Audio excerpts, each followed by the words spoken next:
నా మాట వినండి. ఆగండి. నా మీద ఏమాత్రం గౌరవం ఉన్నా నేను చెప్పేది వినండి. మీరు మీరు మమ్మల్ని ఇద్దరిని ఒకటే చేయాలనుకున్నా అది అది నాకు ఇష్టం లేదు.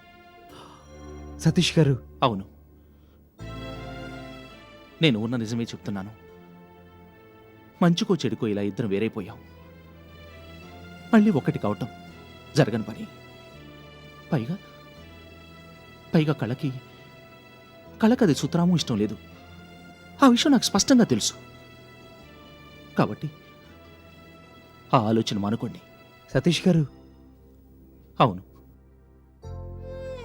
మీరు కళను బలవంతంగా ఈ విషయంలో ఒప్పించినా నేను ఒప్పుకోను. ఆవిడ నాతో సంతోషంగా ఉండలేదు.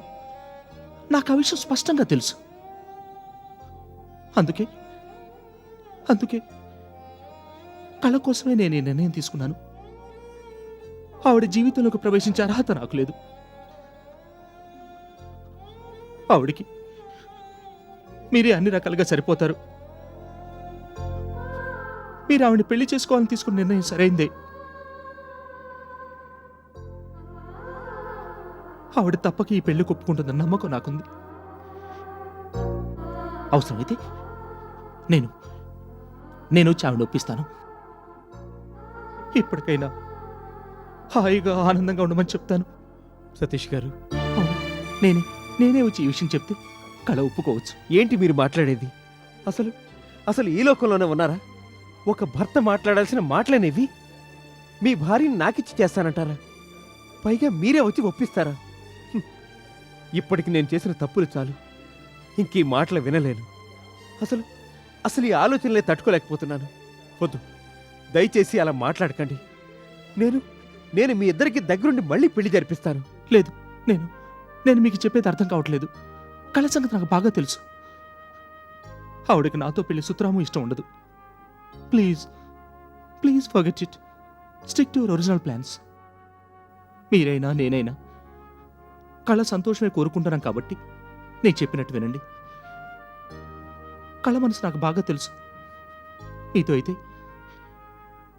చాలా సుఖంగా సంతోషంగా ఉంటుంది. No, never. I can't even think of that. I'm not that mad. ఇప్పటిదాకా నేను చేసిన నిర్వాహకం చాలు. మ్యాడ్నెస్ కూడా ఒక అంతంటూ ఉండాలి.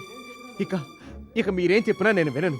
వెంటనే వెళ్ళి. ప్లీజ్ ఒకసారి నా మాట వినండి. లేదు, మీకు ఎలా చెప్పాలో నాకు అర్థం కావట్లేదు. నా మాట వినండి. నేను కళను ఒప్పిస్తాను. మీ ఎదురుగానే ఒప్పిస్తాను. తను మనస్ఫూర్తిగా మిమ్మల్ని పెళ్లి చేసుకుంటుంది. లేదు. మోహన్ గారు, ఒక్క నిమిషం నా మాట వినండి. నేను ఒకసారి కళతో మాట్లాడతాను. ఆ తర్వాత మీరే చూడండి. లేదు, ఆ మాట్లాడేదేదో నేనే ముందు మాట్లాడతాను. అది కాదు, నేను చెప్పేది వినండి. Please, we have discussed enough. అసలు ఇదంతా ఆలోచించడానికే నాకు ఏదోలా ఉంది. చాలా చాలా ఎంబారసింగ్గా కూడా ఉంది. ప్లీజ్, నా పరిస్థితి అర్థం చేసుకోండి. లేదు, నా మాట వినండి. అవసరమైతే కళతోనే ఈ మాటలు చెప్పిస్తాను. తను ఒప్పుకుంటుందని నమ్మకం నాకుంది. లేదు, నాకు ఆ నమ్మకం ఏమాత్రం లేదు. కళగారి సంగతి నాకు బాగా తెలుసు. ఆవిడ ఒప్పుకున్నా నేను ఒప్పుకోలేను. ఈ నేరాన్ని చేయలేను. అది కాదు, కావాలంటే కళతోనే ఈ మాట చెప్పిస్తాను. లేదు, ఆవిడ ఒప్పుకోరు. ఓకే, ఈ విషయంలో మనం ఆర్గ్యూ పట్టం దేనికి? కళతోనే మాట్లాడదాం. మనం చెప్పాల్సింది, చెప్పదలుచుకుంది సూటిగా స్పష్టంగా చెబుదాం. నిర్ణయం తనకే వదిలేద్దాం. గతంలో జరిగిన తప్పుకి శిక్షను అనుభవిస్తూ పోవాలనుకుంటుందో లేక కొత్త జీవితం కోరుకుంటుందో తననే అడుగుదాం. కొంత టైం ఇచ్చి ఆవిడనే ఒక నిర్ణయం తీసుకోమందాం. ఆవిడ మనస్ఫూర్తిగా తీసుకున్న నిర్ణయాన్ని మనం గౌరవిద్దాం. ఇందులో ఏ బలవంతం ఉండదు. ఆవిడికి ఇష్టమైందే చేద్దాం. మీతో పెళ్లి జరిగితే ఆవిడ సుఖపడుతుందన్న విషయాన్ని నేను ఆవిడికి నచ్చ చెప్తాను. I'm sure that she will agree. అందుకే ఆ విషయం గురించి మనం ఆర్గ్యూ చేసుకునే బదులు ఆవిడికే వదిలేద్దాం. ఏమిటి మీరు మాట్లాడేది? ఆలోచించండి. నేనన్న దాంట్లో తప్పేం లేదు. ఇది కళ జీవితానికి సంబంధించింది. నిర్ణయాన్ని ఆవిడికే వదిలేద్దాం. Let her take her own time. ఇప్పుడే వెళ్ళి తనతో ఈ విషయం గురించి మాట్లాడతాను. కావాలనుకుంటే మీరు కూడా మాట్లాడచ్చు. తనకి ఇష్టమైంది చేస్తుంది. తను ఆనందంగా ఉండటమే కదా మన ఇద్దరికీ కావాల్సింది. తనేది కోరుకుంటే అదే చేద్దాం. Please think about it. Okay, మీరు చెప్పిన దాంట్లోనూ ఓ పాయింట్ ఉంది. అలా అలా చేయడంలో తప్పే ఉండదు. ఆమె తీసుకునే నిర్ణయం ఏంటో నాకు బాగా తెలుసు. అయినా మీ తృప్తి కోసం నేను దీనికి ఒప్పుకుంటున్నాను. Good, thank you very much. అయితే ఇప్పుడే వెళ్ళి కళ్ళతో మాట్లాడదాం. తప్పకుండా. ఇదంతా మీ సంతృప్తి కోసం. ఆవిడ తీసుకోబోయే నిర్ణయం ఏంటో నాకు బాగా తెలుసు. అదే సరైన నిర్ణయం కూడా. ముందుగానే ఊహాగానాలు ఎందుకు? అక్కడికి వెళ్ళి ఆవిడతోనే మాట్లాడదాం. అలాగే, అయితే పదండి, ఇప్పుడే వెళ్ళి కళ్ళను కలుసుకుందాం, జరిగిందంతా చెప్దాం. పదండి.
కళగారు, ఒక్క నిమిషం, ముందు నన్ను మాట్లాడినివ్వండి. లేదు, నేనే ముందుగా మాట్లాడాలి. ఫస్ట్ ఆఫ్ ఆల్ జరిగిన దానికి క్షమాపణలు చెప్పుకోవాలి. ఆ అవకాశాన్ని నాకు ముందు కలిగించండి. అది కాదు, నేను చెప్పేది వినండి. నేను ముందు మాట్లాడాలి. ప్లీజ్ నా మాట వినండి, నేను మాట్లాడతాను.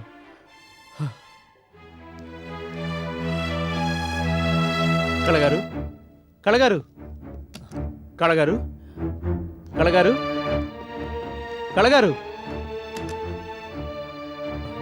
కళగారు, కళగారు, కళగారు,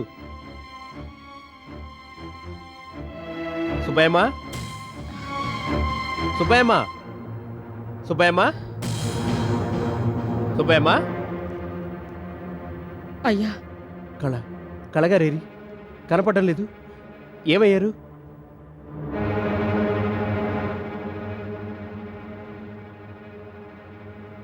అడుగుతుంటే సమాధానం చెప్పవేంటి? ఏం జరిగింది చెప్పు సుబ్బయ్యమ్మ. అసలు ఇందాక నుంచి నేను కేకలేస్తుంటే నువ్వు లోపలుండి ఎందుకు బయటికి రాలేదు?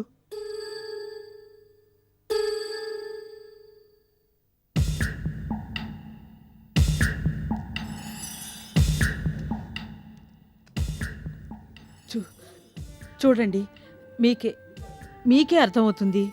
ఏంటిది? లక్ష్మి గారు మీకు ఇది ఇమ్మన్నారు. అసలు ఆవిడేరి? నిన్నే సుబ్బయ్యమ్మ అడిగేది. ఏమైంది? ఆవిడ ఏమయ్యారు? ఆవిడ వెళ్ళిపోయారు బాబు. వెళ్ళిపోయారా? ఎక్కడికి? ఏమో, ఎక్కడికంటే చెప్పలేదు. ఈ ఇల్లు వదిలి వెళ్ళిపోతున్నట్టు చెప్పారు. మీరు వచ్చాక మీకు ఈ ఉత్తరాన్ని అందచేయమని నాకు ఇచ్చి వెళ్ళారు. అంతే అయ్యగారు, నాకు ఇంకేం తెలియదు. వాట్? ఎక్కడికో చెప్పకుండా వెళ్ళిపోయారా? ఓ మై గాడ్, అసలు ఏం జరిగింది?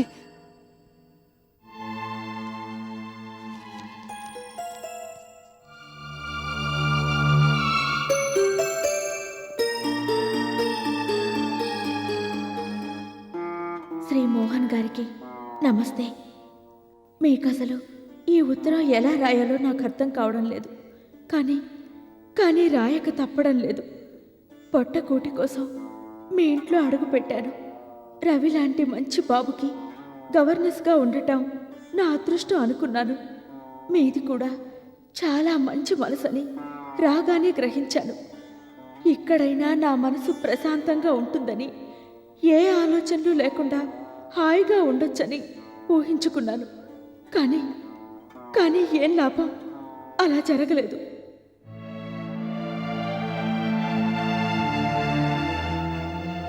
ఆ దేవుడికి ఇంకా నా పైన కోపం తగ్గినట్లు లేదు. అందుకే ఇక్కడ కూడా నిమిషానికో పరీక్ష పెట్టి నన్ను హింసించాడు. ఇందులో మీ తప్పేం లేదు. నేను మిమ్మల్ని నిందించడం లేదు. ఇదంతా నా కర్మ. మీరు మంచి మనసుతోనే నన్ను పెళ్లి చేసుకోవాలనుకునుండొచ్చు. కానీ నాకు అది సుతరామో ఇష్టం లేదు. మీకెన్నోసార్లు స్పష్టం చేశాను కూడా. కానీ నా దురదృష్టం, మీరు నా మాట పెడచెవిన పెట్టారు. నాకు తెలియకుండానే పెళ్లి కార్డులు ప్రింట్ చేయించేశారు. అది తెలుసుకుని నేను భరించలేకపోయాను. మీరే ఆలోచించండి. నా స్థానంలో ఏ ఆడదున్నా అలాగే ఫీల్ అయ్యేది కదా. మీకు నచ్చ చెప్పి ఈ పెళ్లి ప్రయత్నం మాన్పిద్దామని ముందుగా అనుకున్నాను. కానీ మీరు నాకు తెలియకుండా చాలా దూరం వెళ్ళిపోతారని నేను ఊహించలేదు. ఇవాళ ఈ పెళ్లి కార్డుల్ని చూడగానే ఇంకా ఇక్కడ ఒక్క క్షణం కూడా ఉండకూడదని అనుకున్నాను. అందుకే వెళ్ళిపోతున్నాను.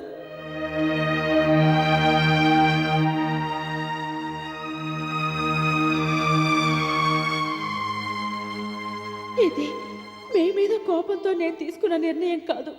నా భయాలేవో నాకున్నాయి. ఈ ఇంట్లోనే ఇంకొన్నాళ్ళుండి అల్లరి పాలు కావడం నాకు ఇష్టం లేదు. అందుకే వెళ్ళిపోతున్నాను. మీతో ఈ విషయం సూటిగా చెప్పలేక, మీకెలా చెప్పాలో అర్థం కాక ఒక రకంగా మొహం చాటేసి వెళ్ళిపోతున్నాను. నేనిక్కడుండి మీకెంత నచ్చ చెప్పినా మీరిక వినరని నాకు అర్థమైపోయింది. అందుకే ఆ ప్రయత్నాలేవీ చెయ్యకుండా ఇలా బయలుదేరుతున్నాను.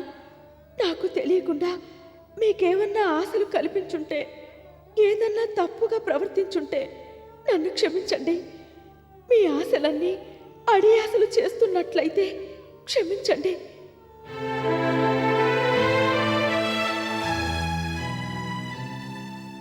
కానీ తప్పలేదు. నా పరిస్థితుల్లో ఎవరున్నా ఇలాగే చేసేవారేమో. కొద్ది కాలంలోనే రవితో పెద్ద అనుబంధమే ఏర్పరచుకున్నాను.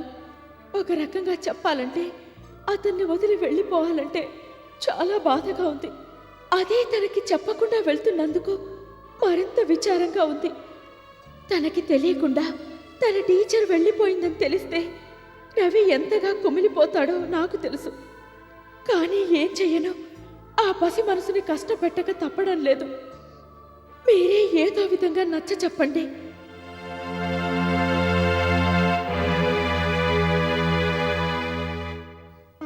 మరో మంచి గవర్నెన్స్ని చూసి రవికి ఏ లోటు లేకుండా చూడండి. అఫ్కోర్స్ నేను అసలు మీకు ఈ విషయంలో చెప్పాల్సిన అవసరం లేదు.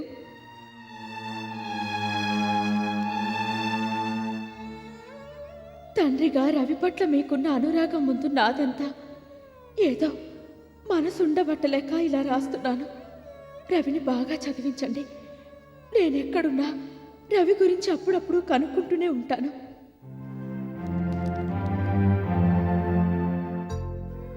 మరో మాట, నా కోసం ఎక్కడా వెతకండి. నేను మీకు దొరకను. ఈ ఊళ్ళోనే ఇంకెక్కడో ఏదో పని చేసుకుంటూ ఉంటాను. అనవసరంగా నా కోసం మీరు వెతకడం నాకు ఇష్టం లేదు. అందుకే ఇలా రాస్తున్నాను. నేను ఇక్కడ ఉన్న నాళ్ళు నాకు తెలియక ఏదన్నా తప్పు చేసుంటే క్షమించండి. ఇలా అర్థాంతరంగా వెళ్ళిపోతున్నందుకు అపార్థం చేసుకోకండి. అర్థం చేసుకుని క్షమించండి. మీ అనురాగాన్ని పొందే అర్హత లేని ఓ అభాగినిగా నన్ను గుర్తు పెట్టుకోండి. దయచేసి మర్చిపోకండి. ఉంటాను. సదా మీ ఉన్నతిని కోరుతూ అభిమానంతో మీ కళ.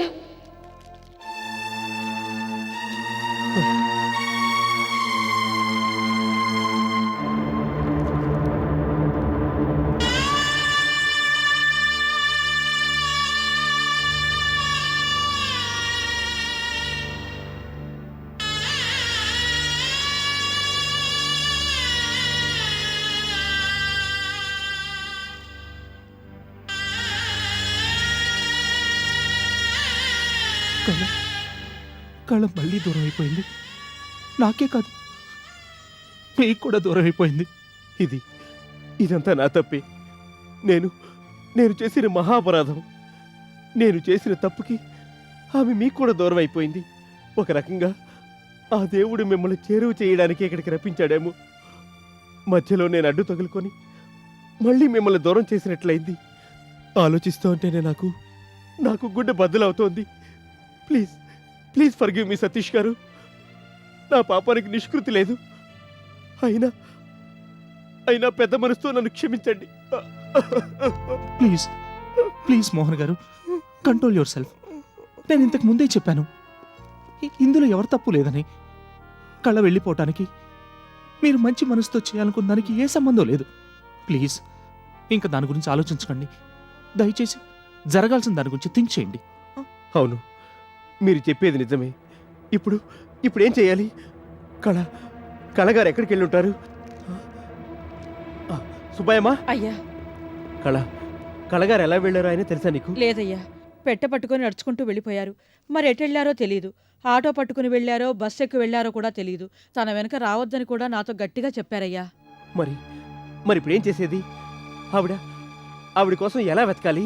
ఎక్కడైనా వెతకాలి. ఇలా ఆలోచించే లాభం లేదు. రోడ్డుపైన కొంత దూరం వెళ్ళి వెతుకుదాం. మన అదృష్టం బాగుంటే ఎక్కడైనా కనపడచ్చు. Who knows, she might be still walking on the roads. నిజమే, పదండి త్వరగా వెళ్దాం. Let us search for her.